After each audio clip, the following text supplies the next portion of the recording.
सलाम है उस बच्ची को और सलाम है उनके माँ बाप को जिन्होंने इतनी बहादुर बच्ची पैदा करी। जब वहां से वो जंगली वहशी लोग उसके तरफ बढ़ रहे थे तो उसने भी उसका जवाब उसी अंदाज में दिया, सलाम है ऐसी बच्ची को। लेकिन उसके बाद जो चीजें हो रही हैं ये तो फिर सियासत हो रही है। इसके बाद जो जो चीजें हो रही है सियासत हो रही है। ये वही लोग कर रहे हैं जिन्होंने गांधी जी का कत्ल किया था।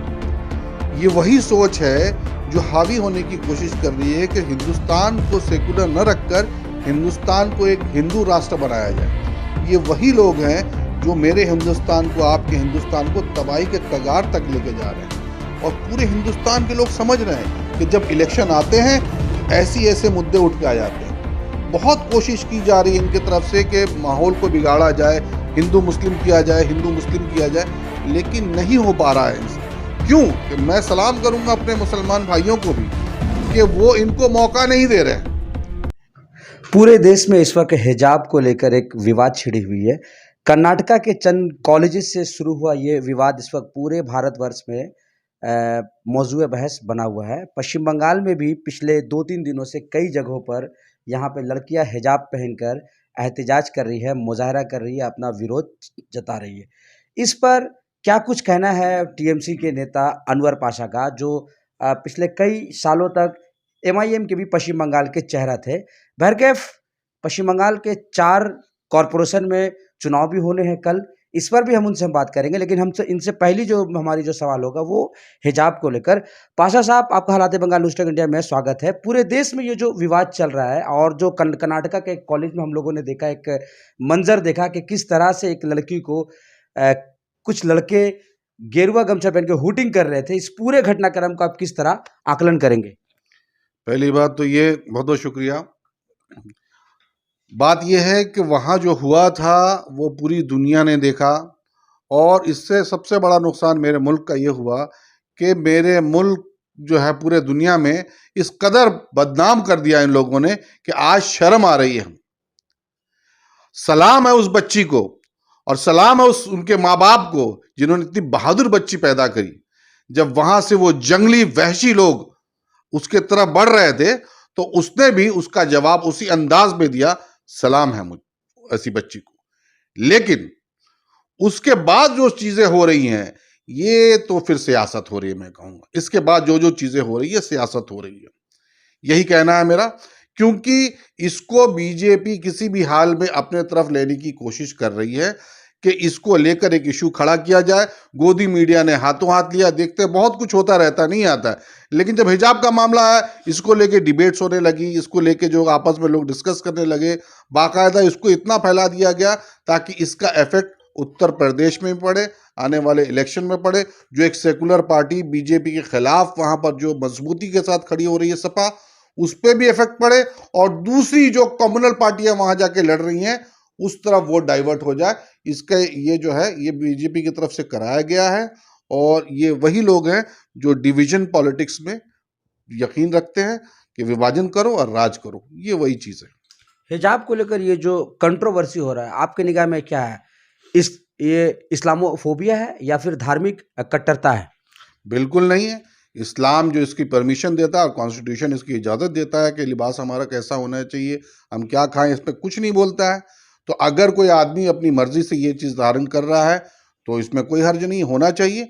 और इसके लिए जो है हमारे यहाँ पर भी, हमारे बंगाल में देख लीजिए, हमारे यहाँ पर बहुत सी काउंसिलर हैं अभी अभी इलेक्शन लड़ रहे हैं, बाकायदा हिजाब के साथ रहती हैं, कोई दिक्कत नहीं है। तो ये एक इशू बनाया जा रहा है, कोई दिक्कत नहीं, इसके लिए किसी को कोई बोलने की जरूरत ही नहीं है।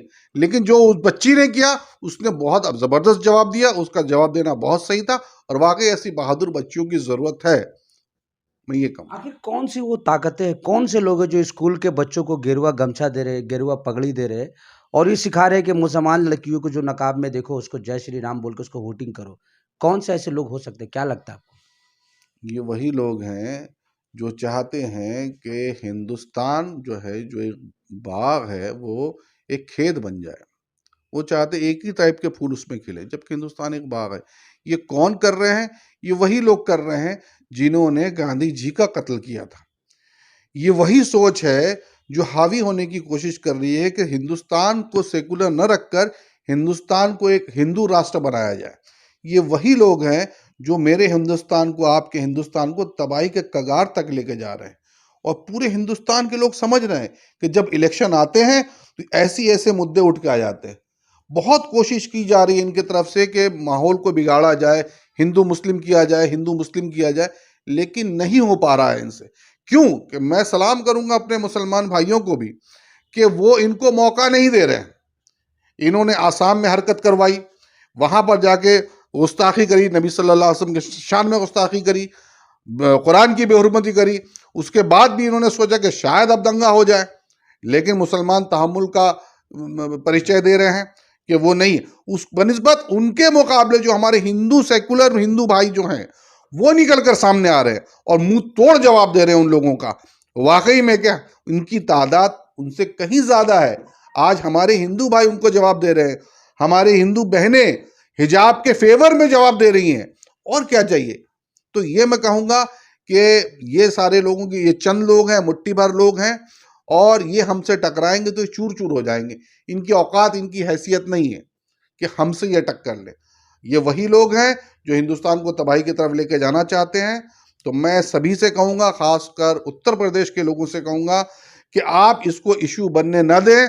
आप जिस तरफ जा रहे हैं, समाजवादी पार्टी को वोट करें, और समाजवादी पार्टी टक्कर दे सकती है बीजेपी को, ये तय हो चुका है। उसके बाद ये सब इशू खड़ा करके वहां बहुत सी कॉम्युनल सोच लेकर जो पार्टियां गई हैं वहां लड़ रही हैं, वहां इसको भजाने की कोशिश करेंगी, सेंटिमेंट को लेके खेलने की कोशिश करेंगी। उनके तरफ अल्लाह के वास्ते नहीं जाइएगा, क्योंकि अगर आप उस तरफ जाते हैं तो वोट का डिवीजन होगा, और जो है ना वो पार्टी जीत पाएगी ना सपा जीत पाएगी, बीच में से बीजेपी इसका फायदा उठा लेगी। तो इसीलिए बहुत सतर्क रहें, वेट करें, इंतजार करें, जवाब उनको हम माकूल देंगे, थोड़ा सा तहम्मुल रखें। मैंने तो यूपी का सवाल भी नहीं किया था, आप यूपी चले गए, जाहिर सी बात है आप राजनीतिक आदमी हैं। मेरा सवाल ये है कि ये जो हिजाब कंट्रोवर्सी, क्या इसका यूपी या फिर 5 राज्यों के जो चुनाव हो रहे, इससे कोई रिलेशन है, ताल्लुक है? ये बाकायदा खड़ा किया जा रहा है। अब बताइए, वो बच्चियां जो हैं वहां पहले से हिजाब पहन के जाती थी, तो फर्स्ट डे नहीं था, वो हिजाब शुरू से पहन के जा रही है। उन्होंने अपने एल्डर्स को, जो स्कूल पास आउट कर चुके, कॉलेज पास आउट कर चुके, उनको भी हिजाब में देखा था। वहां तो हिजाब को लेके कोई मामला ही नहीं था। अचानक से वो कुछ लोग जो है जमा हो जाते हैं, गेरुआ वो चादर डाल लेते हैं, और बच्ची के आगे आके जो है उनको मना करते हैं कि भाई आपने, छात्र थे जो जिनको छात्र वो छात्र भी वहीं के छात्र थे, लेकिन वहां पर ही मानना कि बाहर के भी कुछ में लोग थे। वो बच्ची खुद कह रही है कि हमारे स्कूल के भी कुछ थे और बाहर के लोग थे। तो ये इशू क्यों उठाया जा रहा है? आज स्टूडेंट लोग में डिवीजन क्यों किया जा रहा है? आज वो एक इंस्टीट्यूशन जो है, वो इंस्टीट्यूशन में जो है सेकुलर है, वो वहां पर अगर वो बुर्का, अगर वो हिजाब पहन कर आ रही हैं, तो वो शुरू से पहन कर आ रही थी, आपको उस टाइम आपत्ति नहीं हुई। आपको अचानक ये अभी आपत्ति होना क्यों शुरू हो गया? क्या ऐसी बात हो गई कि सारे मुद्दे जो उठाए जा रहे हैं मुसलमानों के खिलाफ, उनके लिबास के खिलाफ, ये 2014 के बाद ही उठने शुरू हुए हैं? इससे पहले लगता है हिंदुस्तान हिंदुस्तान नहीं था। तो ये वो लोग हैं, हमको जानना पड़ेगा कि ये पूरी पॉलिटिक्स हो रहा है, और इस पॉलिटिक्स का फायदा एक पर्टिकुलर दल यानी बीजेपी पूरी उठाने की कोशिश कर रही है। तो इससे कोई दो राय नहीं है। हिजाब मामले का उत्तर प्रदेश की वोटिंग से क्या रिश्ता है? देखिए, आजकल सोशल मीडिया का ज़माना है। हिंदुस्तान के किसी भी कोने में कोई एक्टिविटी होती है, खासकर माइनॉरिटी के साथ अगर होती है, तो बीजेपी ये चाहेगी कि उसको ज़्यादा से ज़्यादा उजागर किया जाए, ताकि मुसलमानों का खून खौले, वो रास्ते पे उतरे, एक मॉब आ जाए और उनसे कोई गलती खुदा ना खास्ता हो जाए, और उसके बाद उसी को मुद्दा बनाकर जो है वो सामने प्रेजेंट करेंगे कि भाई देखो मुसलमान ऐसे होते हैं, ऐसे होते हैं, ऐसे होते हैं। लेकिन मुसलमान बहुत होशियार हैं, और मुसलमान के जो रहनुमा भी जो हैं, वो लोग भी जो है उनको कह रहे हैं कि तामुल रखिए, और हमारा संविधान पर पूरा यकीन है। संविधान इसका फैसला, संविधान के हिसाब से जो है कोर्ट इसका फैसला भी सुनाएगा, और पूरे हिंदुस्तान में रहने वाले मुसलमान आज भी कोर्ट पे पूरा एतमाद रखते हैं, भरोसा रखते हैं, कॉन्स्टिट्यूशन पे पूरा भरोसा रखते हैं। ये चंद लोगों की वजह से इंशाअल्लाह ताला हमारा कानून जो है वो अभी तक अडिग है, डिगा नहीं है। फैसला जो हक होगा उसके फेवर में ही आएगा। चलिए, मैं पश्चिम बंगाल की बात करता हूँ। पश्चिम बंगाल में भी निकाय चुनाव हो रहे हैं, कल खुद 4 कॉर्पोरेशन में चुनाव हो रहा है। भाजपा जो प्रमुख विरोधी दल है, उसके लोगों को आपकी पार्टी जो है, आपके कैंडिडेट्स जो आपकी पार्टी के कर्मी है, नॉमिनेशन तक नहीं जमा करने दे रहे। ये आखिर इस तरह की दहशतगर्दी क्यों है? जो विरोधी कर्मी उनके खिलाफ? नहीं नहीं नहीं, ये सब तो एब्सर्ड बात है। ऐसा नहीं नहीं नहीं, ऐसी कोई बात नहीं है कि हम उनको रोक रहे हैं, नहीं करने दे रहे हैं। ये बात फैलाई जा रही है, ऐसी कोई बात नहीं है। कोई भी जा सकता है, नॉमिनेशन फाइल कर सकता है। हम तो बार बार आरोप लगा रहा है। भाजपा का काम ही आरोप लगाना। जब इंडिपेंडेंट कैंडिडेट खड़ा हो रहा है, वो जाके वहां अपना पर्चा भर रहा है और वो खड़ा होकर वहां इलेक्शन लड़ सकता है, तो भाजपा क्यों नहीं लड़ सकती भाई? ये वही भाजपा है जिसके पास ईडी है, सीबीआई है, हर पावर है, जिनके पास पैसा है, दौलत है, सब कुछ है। उनके नेता वो डेली पैसेंजरी कर रहे थे बंगाल में, दिल्ली से कल बंगाल। तो इनके पास सब, ये अगर ये इल्जाम लगा रहे हैं तो ये आदमी तो एक हंसी की बात हो जाएगी भाई। इतनी बड़ी पार्टी, आपको पर्चा भरने नहीं दिया जाए, ये तो कोई बात यकीन भी नहीं करेगा। तो जो ये लगा रहे इल्जाम, ये झूठा इल्जाम है, ये मुमकिन नहीं। इनकी पार्टियां भी इसमें तोड़ फोड़ हो रही, इनके कर्मियों को मारा जा रहा है, क्या बोलेंगे इसमें? वो आपस में उनका, हमारे कर्मी किसी पे हाथ नहीं उठाते हैं। इलाकाई एतबार से अगर कोई मुद्दे को लेके अगर नोक झोंक हो जाती है तो हमारे बड़े नेता वहां जाके मामले को सुलझा देते हैं। लेकिन अगर इनका इंटरनल मामला है, ये अपने आप को मार के साबित करते हैं कि टीएमसी वालों ने मारा, तो ये बात गलत है। हमारे कोई भी टीएमसी कर्मी किसी पे हाथ नहीं उठाते। कल आसनसोल, विधाननगर, सिल्लीगुड़ी और हुगली जिले का चंदन नगर, 4 कमिश्नरेट, 4 कॉरपोरेशन के चुनाव हो रहे हैं। आप खुद आसनसोल में बहुत एक्टिव थे, क्या लगता है कौन सा खेला इन 4 जगहों पे होने जा रहा है? देखिए, टीएमसी पे लोगों ने भरोसा जताया है। मैं खुद अभी वहाँ से होत के आ रहा हूँ और एक बहुत बड़ी ज़बरदस्त तरीके से जो है लोग निकल कर आएंगे और टीएमसी को वोट करेंगे। और टीएमसी का रिजल्ट इन सब इलाकों में इंशाल्लाह अच्छा होने वाला है, क्योंकि लोगों ने देखा है कि वाकई दीदी को देख के वोट किया जा रहा है। और लोगों ने देखा है कि जिस कदर दीदी ने जो है हमारे मोदी साहब को बंगाल से भगाया था, अब ये वोट जो है फैसला करेगा 2024 के लिए। क्योंकि हम उन लोगों से यही उम्मीद कर रहे हैं, जो लोग कल वोट देने जाएंगे, यही उम्मीद कर रहे हैं कि आप दीदी को देख कर वोट करो। दूसरी बात यह है कि हमको दीदी को पीएम बनाना है। ये हमारी, मैं अपनी बात बता रहा हूँ, हमारी पर्सनल सोच है। उसके लिए रास्ता ये साफ करेगा, क्योंकि जिस इलाके से वोट आएगा वो फैसला करेगा कि वहाँ कितनी तादाद में लोगों ने वोट किया। दीदी पे अभी भी भरोसा जताया है और मुझे यकीन है लोग ज़्यादा से ज़्यादा तादाद में निकलेंगे और अपना सुबह सुबह जाके अपना वोट कास्ट करेंगे टीएमसी के फेवर में। ममता बनर्जी ने ही खुद ही भाजपा को पश्चिम बंगाल में बढ़ाया है ताकि सीपीएम और कांग्रेस का ग्राफ जीरो हो जाए। देखिए, बोला तो बहुत कुछ जा सकता है, ये सियासत है, जिसको जो मर्जी में आता है बोलता है, बोलने दीजिए, बोलने से कुछ नहीं होता। लेकिन मैं ये बात तय बता दूं कि ममता बनर्जी जैसा पॉलिटिशियन होना किसी के दम खम की बात नहीं है। ममता बनर्जी जो पॉलिटिक्स करती हैं बहुत सोच समझ के करती हैं और बहुत दूरअंदेश हैं, बहुत दूर का सोचती हैं, आगे का सोचती हैं। अभी भी जो आप देख रहे हैं, आने वाले वक्त में आप बहुत कुछ ऐसा चीज देखने वाले हो जो आप सोच नहीं सकते हो। ये स्ट्रेटेजी है पार्टी की, पार्टी इसी पे चल रही है। ममता बनर्जी जो भी गोवा गई है, गोवा में आपकी पार्टी चुनाव लड़ रही है, अन्य राज्यों में तो यहाँ तो 1:1 का लड़ाई था, भाजपा वर्सेस कांग्रेस। तो क्या कांग्रेस को कमजोर करने के लिए ममता बनर्जी गई है गोवा? नहीं, कांग्रेस का अमरूद कमजोर करने क्यों जाएगी भैया? वहां पर पार्टी के हमारे लोगों ने ज्वाइन किया है बाकायदा। अब वहां हमारा एक जनाधार बन रहा है, तो पार्टी तो अपना विस्तार करेगी, पार्टी फैलेगी, जाएगी। हम गोवा भी जाएंगे, हम दूसरी जगह भी जाएंगे, हम लड़ेंगे।